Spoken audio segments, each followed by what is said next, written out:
Okay, in our notes, in our packet, we're on page 5, drawing profiles. Now, unfortunately, this picture just doesn't photocopy very well. It's almost too hard for you to do one of these right now. So we'll have more practice, and this is also not something I can do on the board. But let's just start with this now. So please pause and copy these words down. A profile is a side view, and then in our case, this would be a profile. This is the map view. This is the profile view. Now we're going to be able to take a contour map like this, and you're going to be able to very accurately draw what it would look like from the side, and it would be dead on right, which is pretty cool. Now, unfortunately, the diagram at the bottom of that page you can't really see, so I'm going to put in a video here showing how you do this. How to draw profiles. Let's do this. Okay, we're going to draw a profile between points B and point C here.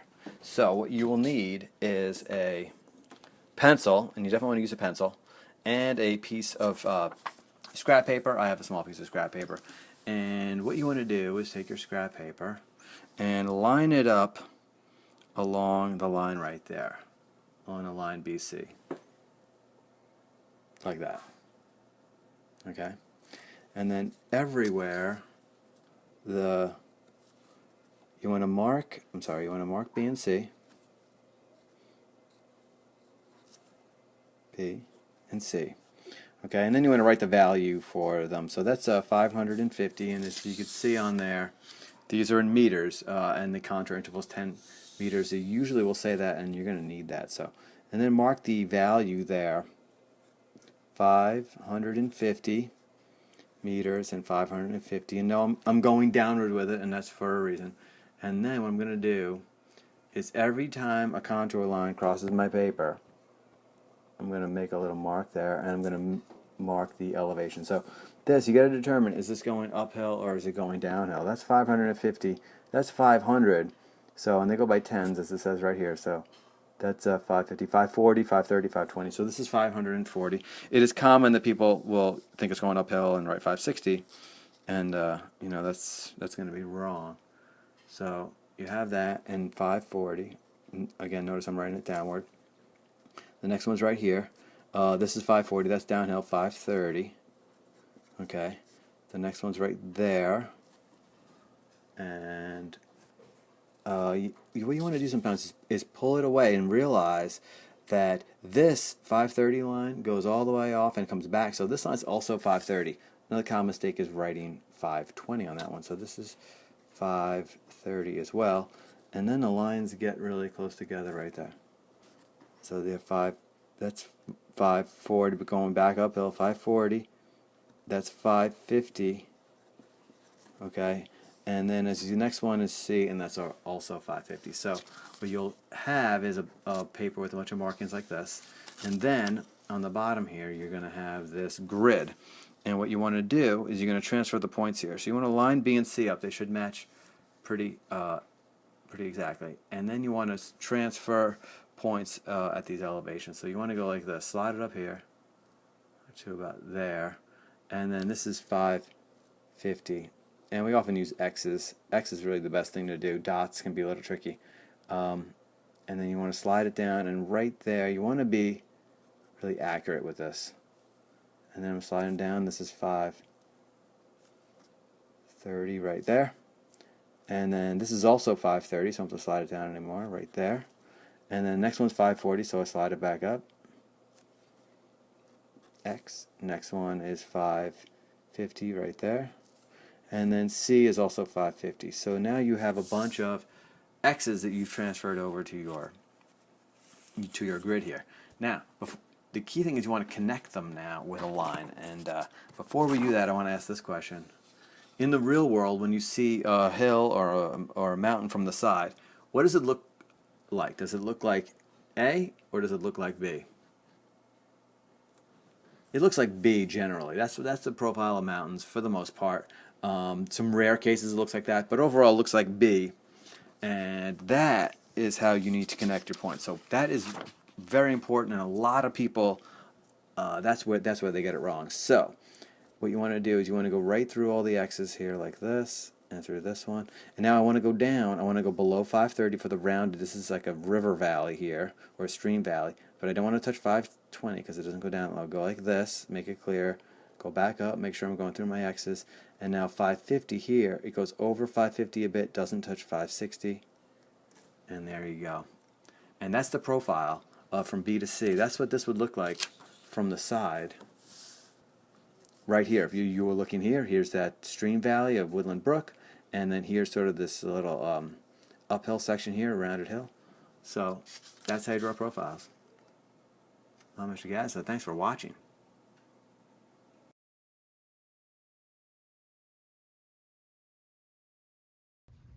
Okay, so that's how you do it, and you will get some practice. There's some additional practice work that you'll be doing, drawing your own profiles. Definitely a little challenging, but doable. Every year I see kids be able to do it. It's something you can learn to do, kind of fun to do with a pencil, scrap paper. Doing it with your hands is kind of good. So skip this, right? Skip on here, just because this just didn't photocopy that well. But I do want to point out, hopefully you can see it in this map. I have a better version of it here. There's a depression here. Okay, see those little lines there. So what's the elevation of point A? I'll let you think about it. Kind of interval 10 meters. It's gonna be 10 It's gonna be 10 meters because now we're going down there, not up. Just throw that out there. Just happen to notice it. So here we go. Pause it and copy these things down, please.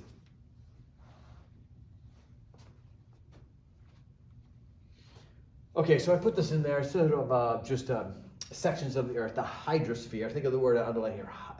Hydra. What does that mean? That means water. So the hydrosphere is the water on Earth. Think of fire.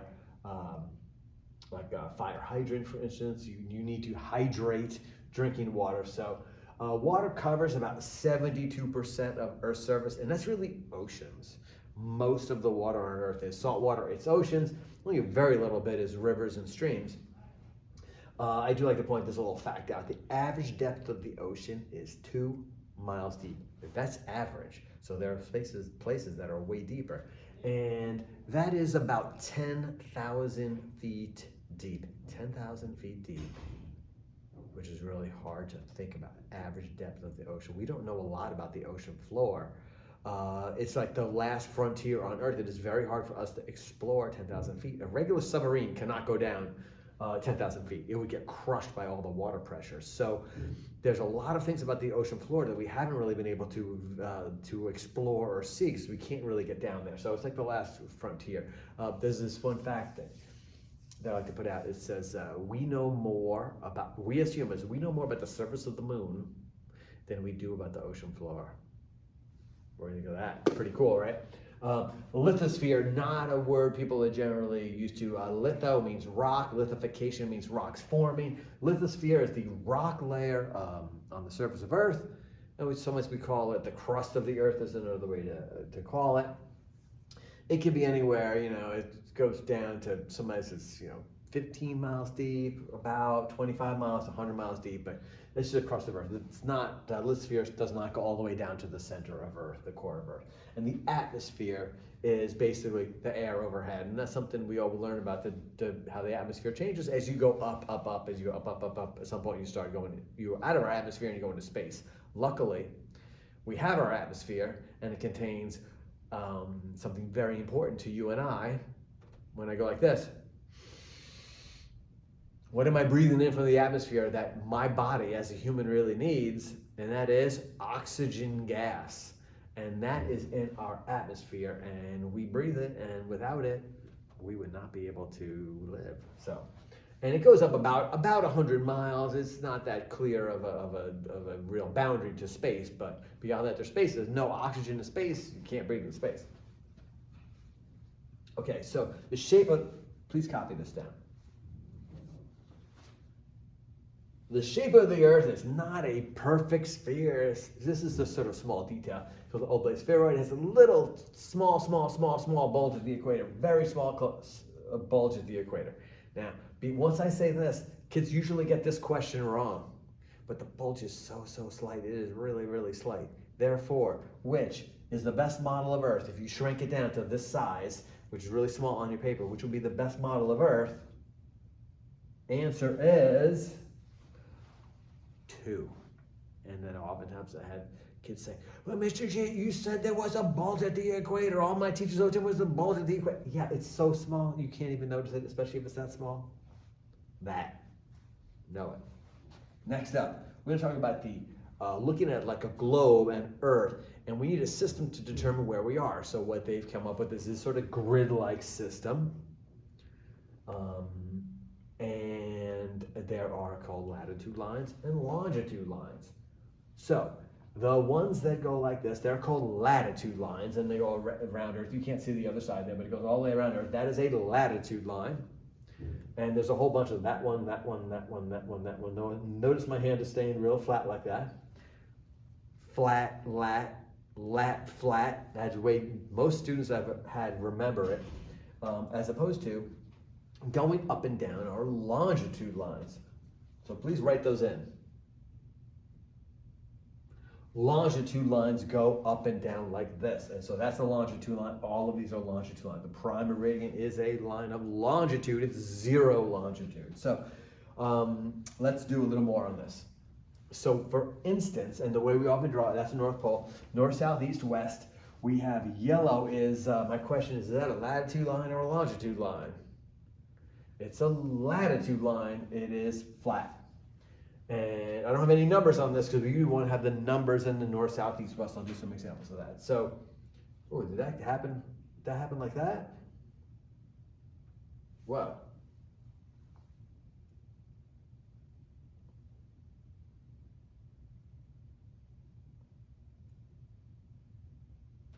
I'm going to skip to this. Okay. So I apologize for that as I do that. So this is one way to help. What I want to do is isolate them out. Please copy this. All right, so latitude of flat lines parallel to the equator. Remember this. This really helps. I found lat, 2 lines flat. Notice how they rhyme, and I drew them just on there, so get that in your brain, latitude lines like that. Next up, longitude lines. I don't have a trick for that. You gotta know that's the other one, up and down. And they look like this. They actually go all the way around the Earth. They actually, they all meet at the North Pole and the South Pole. The international prime meridian is 0 longitude, but let's not worry too much about that. Make sure you have those down. We're going to put them into practice right here by doing some examples. So, A, B, C, and D, and you should have these on there as well. Yes, I added them into your pages. So, what we have here, see, you don't see the whole Earth, so you don't see the zeros. So you see 30, 45, 60, 75, it's going up as you go this way. So 0 would be over there, and then, oh, actually you see 0, this is the equator here, and then you see 0, and then we're going that direction from it. So what would be the longitude of A? So first of all, what's is the longitude this line or this line? Think about that. Longitude is this line. So we want so what I put in there is, I put the north, south, east, west, right? So it would be 90, but the compass direction is really, that's the hard part. That is really the hard part. Now, how do you know it's 90 degrees west? Well, you can't see the 0, so 0 would be here, and then if this is north, south, east, west, if 0 is way off the map, then you're going this way. What direction is it from 0? It is west of 0, therefore 90 degrees west. This gives kids trouble every year. So if you're having some trouble with that concept, just work through it. Kids do get it. So next up, latitude of B. The latitude of B is 30, and that's pretty straightforward, as long as you know that that is the latitude line. But is it north, south, east, or west? Well, that's 0 right there. So what direction is it from 0? It is south from the equator, so it is therefore 30 degrees south. Hope this is making some sense. The longitude of D. So where's D? D's right here. Longitude line is this line. You have to know that longitude goes up and down. It's 30. And again, where is 0? 0 would be over here. So what direction is it from 0? Use the compass rose here. It is west. That is going to be 30 degrees west. I've had hundreds of kids in my career will just write 30, and it'll be wrong. It'll be wrong. because you need to have the compass direction, because there is on a map, there's 30 degree west, 30 degrees north, 30 degrees south, 30 degree east. So you got to be very clear. Latitude of F. Where's F? Now this one, the number, you got to kind of estimate, maybe it's 43, 44. I don't care about the number so much. But so, yeah, 42, 43, 44, if that's 45. And from 0, so that's south of 0. So it should be, I put 43 degrees south. Maybe you put 42, 44. That's fine. But hopefully you're getting the sense of the north, south, east, west, because that is really the more challenging part that I really want to put forth. Here we go. On that same page, I put a compass rose on here. You may not have that on yours, but I have it up here. So latitude of G. This is a totally different map, so we got to figure out where we are. So 30, 40, 50, I don't see 0 here, and I don't see 0 of the latitude, so we have to figure that out. Latitude of G. G is here. You have to know that that's the longitude, and that's the latitude. So it's going to be 72 degrees. Now, question, is it 70 degrees? 72 degrees north, south, east, or west. So we're going to compare it to 0, which latitude, that is the equator, right? Now, where would 0 be? We're high. We're in the 80s, 76, 72. 0 would be down here, off the screen, down at the floor. I mean, you can't see me now, but I'm down on the floor. And 0 would be probably past the floor in this room. So what direction would it be if 0 is way down here? From the equator, it would be north of the equator. Therefore, G is 72 degrees north. All right, see how that works? What else? Longitude of H. So longitude of H, you got to know that that's the longitude line, 40. It's not 64, that's latitude, 40 degrees. And again, I see 50, 40. Where would 0 be? 0 is the prime meridian. 0 is 0 degrees longitude. Would be over here. What direction is that from 0? It is west of 0. Therefore, longitude of H would be 40 degrees west. 40 degrees west. Longitude of J is 30, also 30 degrees west. And then latitude of K, very similar, 76 degrees north. So hopefully you just kind of see how that goes. That's my point here. What do we got here? Yeah, so I got this order out of whack. So this, we'll see this is in a reference table. This is the great state of New York, okay? So Long Island here, New York City here, Buffalo, Rochester, Syracuse, Adirondacks, Albany, Catskills. And this also has numbers on the side, maybe a little hard to see. And I'm going to put this in. So this right here in green, hopefully you can see that. That line represents, think about yourself, is that a latitude line or a longitude line? It's a latitude line. It's actually 43 degrees latitude, 43 degrees latitude. And then this line here, the red one that I put in, that is 76 degrees longitude. What I didn't do here is, let's go back to this. 43 degrees, it's 43 degrees north because that's 42, that's 44. 0 would again be lower than the floor. What direction would it be from 0? It's north of 0. There's the compass rose right there. It's in the corner, it's hard for you to see, I understand that. And another example here, back to the longitude. This is 76, that's 75, that's 74. 0 would be way over there, way off the screen. So what direction is that from 0? It is west, so 76 degrees west. Everything in New York State is west longitude. Just wanted to throw that out there. This page here, which is page number 9, maybe? Yeah, page number 9. We're gonna skip it, trust me. You're gonna be happy that we skip it because this with the minutes is pretty confusing. We don't really need to know that very much anymore. So that's kind of helping us out that we can skip it.